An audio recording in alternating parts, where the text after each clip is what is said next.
Hi, I'm Tommy Master from data36.com, and this is the next episode of a series where I document a hobby project of mine called Growing Strawberries with a Raspberry Pi on autopilot. In the previous episodes, I showed you the concept of this project, and then I got started with the first step, namely how to access the Raspberry Pi through Wi-Fi.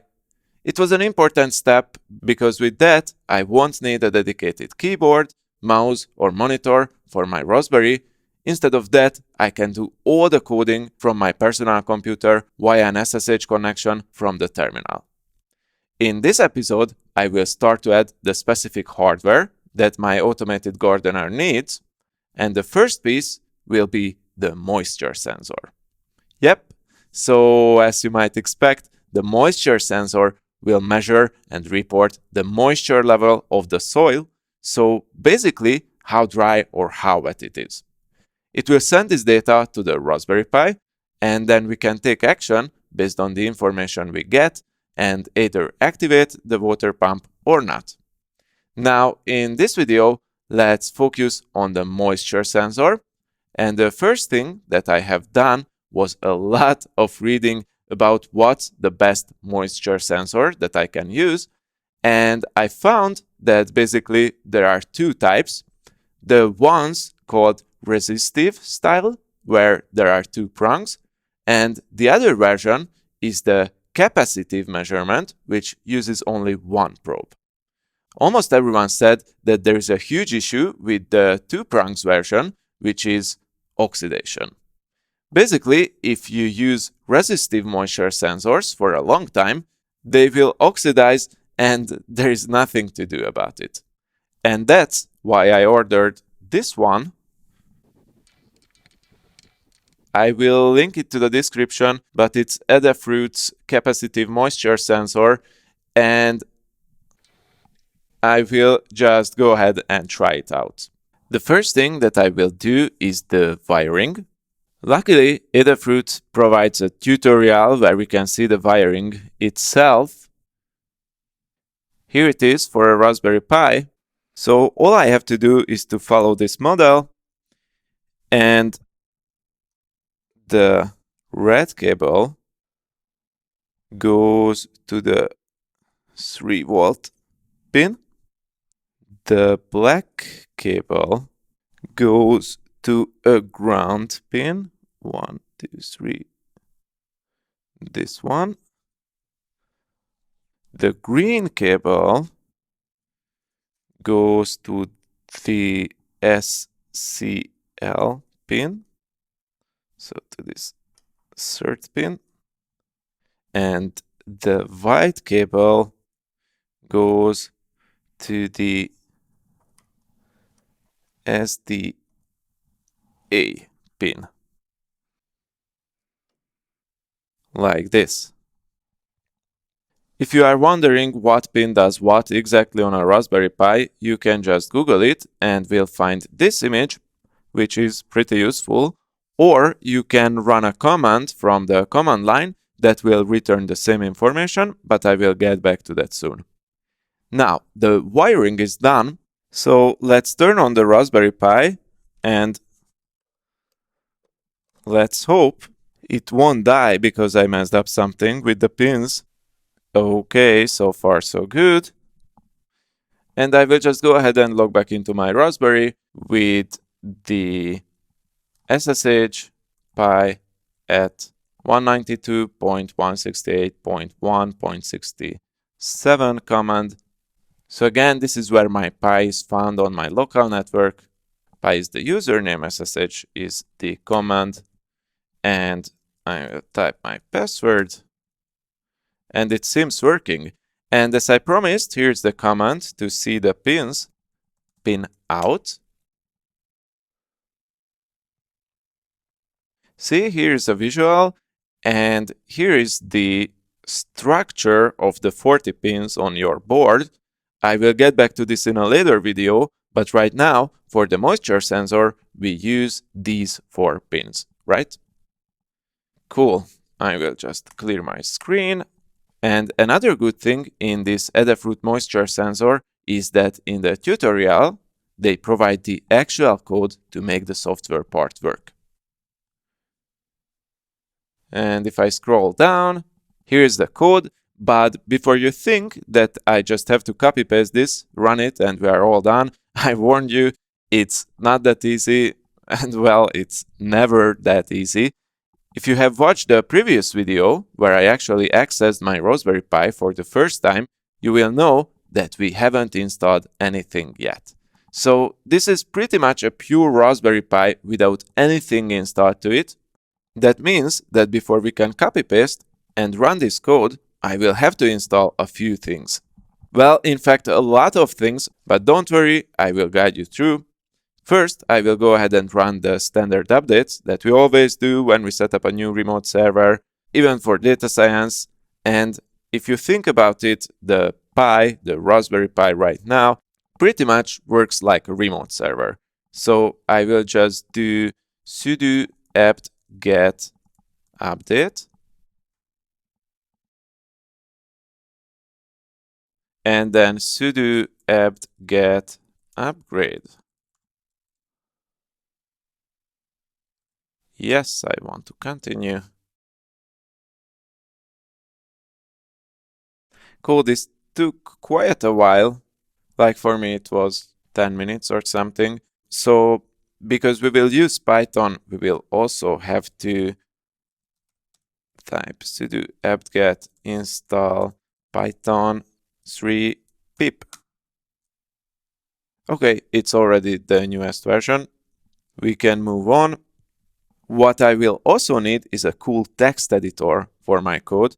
And I have to be honest here, and I know that most of you won't like me for saying this, but I really hate Vim and Nano and all these simpler Linux-based text editors for coding. So I will go ahead and install mcedit instead. I clear my screen and I type sudo apt-get install mc. Yes. And this installed mcedit, which is another Linux-based but more visual text editor for coding, which is a good start. So for instance, here we could copy paste this code. Copy, paste, and save it in Python format. Well, I won't do that right now. I just won't save this. I just wanted to show you this text editor. And I will go ahead and install Sublime Text 2, which is my actual favorite text editor for coding. It's user-friendly, it's easy to use, and has a lot of cool features, so I can only recommend it. I won't show you the installation of Sublime Text in this video because it would took like another 5 minutes, and I have already written a step-by-step tutorial article about it. But you can either follow that tutorial article, or here it is, or just skip using Sublime Text and you can use mcedit instead. By the way, of course, I will link this tutorial and everything else that I show you in this video in the description. And I have just installed Sublime Text, and now that it's done, I can start to focus on installing packages for the moisture sensor. And I'll be honest here, while I love Adafruit's tutorials, the installation process for this one was a bit confusing, at least for me, but I spent like an hour with it and figured out what I will need and what I won't need, and I will show that to you here. So you will see the original Adafruit tutorial on the left side of my screen and my command line on the right side of my screen. And on the left side, I will pretty much jump between articles to get everything done, but don't get confused. If you want to do everything correctly, just follow the right side of my screen and do everything like I do. Okay, so if you want to use Raspberry and Python like I do for this project, you have to just skip through everything and go straight to this Python installation of seesaw library. And I will add this link to the description, of course, so you can click and find this directly. But the point is that it's not as simple as running this one line of command. you will actually have to do some preparation. So open this article first. And you will see that you will have to install a lot of things. It starts with the prerequisites. Luckily, we have done all these in the previous video. Then you will have to update your Py and Python. We have done this in this video. You don't have to worry about these parts. So the next step is enabling I2C and SPI. And since I'm a beginner with Raspberry Pi, I'm not 100% sure what these things do, but I will figure it out later. The point is that first you will have to enable them. The first step is enabling I2C, and this short description at the beginning at least gives a hint what it does. And for now, let's do the installation for these two modules. This one and this one, I'm just copy pasting here. And as I can see, both were already installed, so that's cool. So all I have to do right now is the configuration. So I will have to run rasp config and follow the screenshots here. Go to interface options. Well, in this system, there is no advanced, but I will have to go to I2C. I will have to enable it. Done. I click finish. Oh, I can't click it. So I will hit finish. And I will have to reboot my Pi. Cool. I give it a few seconds. I clear my screen. And then I will log back in. And if you are wondering what this part is in my SSH command, it's for the Sublime text editor. So if you installed Sublime text, you will know what this is. If you didn't, don't worry about it. And let's see whether I managed to get this done properly. Should be fine for now. So let's move on and let's configure the SPI part. I will just have to go back to this Raspi config menu. And in the interfacing options, choose SPI, enable, and that's it. I will click finish.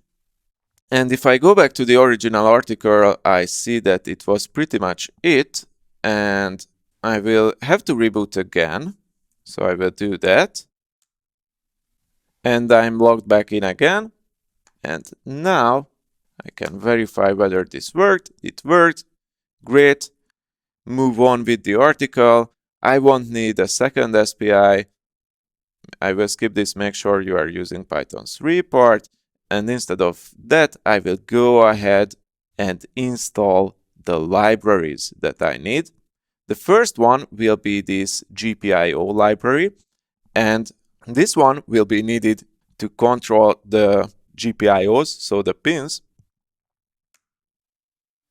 And as I can see, this one was already installed. So let me install the next one, the Adafruit Blinka, which I will need for the moisture sensor.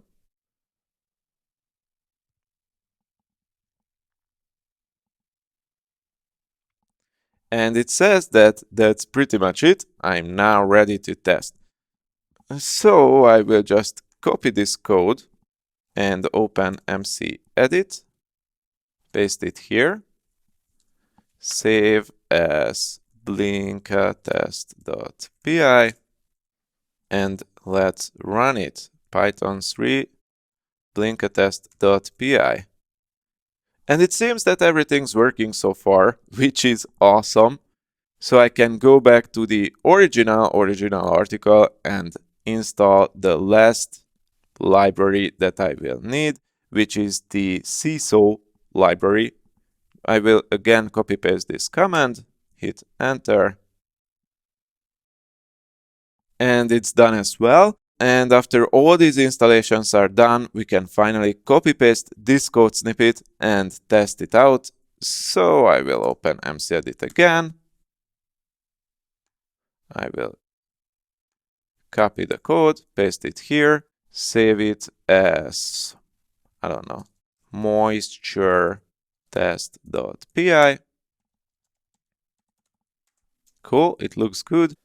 And remember, the moisture sensor is already wired to my Raspberry Pi, and that means that the hardware part is set, the software part is set, and if I hit enter and start to run, I will clear my screen first. So if I will hit enter for this command and start to run this test script, then everything will just work. Well, hopefully, at least. I hit enter. Oh boy. Okay, I haven't seen this coming. So I'm gonna pause the video and I will try to figure out what caused this. Okay, I found the issue and it only took like 2 hours. By the way, the problem was with one of the jumper cables, and I just didn't want to edit this out from the video because there's a lesson here. After pausing the video, I was looking for the issue like for 2 hours or so, and I haven't found it. So I went home, slept on it, and came back, and today I found the problem in like 5 minutes. Actually, my very first action was to replace the jumper cables, and it fixed the issue. And I always have to remind myself, and this applies to most projects I work on. So when I can't fix something for hours, it's better just go home and start over everything with a fresh head on the next day. Anyways, back to the code. And Python 3 moisture test.py, and hopefully, yes, it works now. Cool. Okay, and I have a glass of water, so I will put the moisture sensor into the water.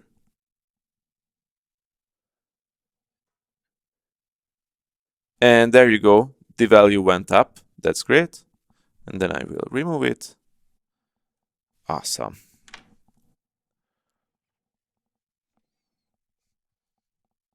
Okay, I have just stopped this. And 2 comments. The first one is that this sensor doesn't just measure the moisture level, but the temperature as well, which can become handy. It's a nice extra feature. But what I really wanted to say, the other thing is that I could have seen this problem before. Actually, when I ran this line, the I2C detect-y1, this table was all clear. This 36 value wasn't here and it should have been here. And basically, not having this here meant that I didn't have the moisture sensor detected by my Raspberry Pi. But now it's fixed and it's there. And we can move on. I'm going to clear my screen. And of course, copy-pasting the code itself doesn't mean that we understand the code. So before I finish this video, let's try to go through it and modify some parts of it to see whether I understand everything correctly in it. And for that, I will just close this tutorial, and instead of that, I will open my script with Sublime moisture test.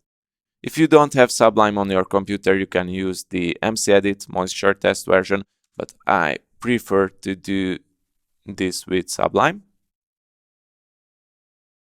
So left side is the script, right side is the command line, and the script itself is pretty simple. Let's go through line by line. This will import the time module that I will need for this sleep function here. Then from board, I will import SCL and SDA, which are, this is basically the pin calibration. I will need this here. And this says that I get the information on these 2 pins. And instead of that, I will try out something, but I will get back to that later. And then I will import these 2 packages or libraries that will be needed, these 2 for the moisture sensor. And this part specifies the pins, which pins will I get the information on, as far as I understand. And I want to test this out because in other tutorials, I've seen people using it like this. They import the whole board. Basically, let me show this pin out. And here are all the pins that we can use. And in the script, obviously, we have to tell that which pins we will use. And basically, this is the part where we are telling that. And SCL refers to this pin. If you remember, this is where we plugged the green cable of the moisture sensor. And SDA refers to this pin. And this is where we used the white cable. So in other tutorials, they refer to these pins directly, not with these SCL names, but with board.d3 and board.d2, which I like better because this is a more direct way to tell that I will use this and these pins. But to see whether it works, I will save this and I'm going to run the moisture test script, and if it runs, and it does run, then this just works. So indeed, these are interchangeable. I replaced them with this other format that I prefer. I will stop the script, and let's see what's happening here. As I said, I don't really understand this I2C_bus part and the whole I2C module, but at least because of the issue that I have a clue that this refers to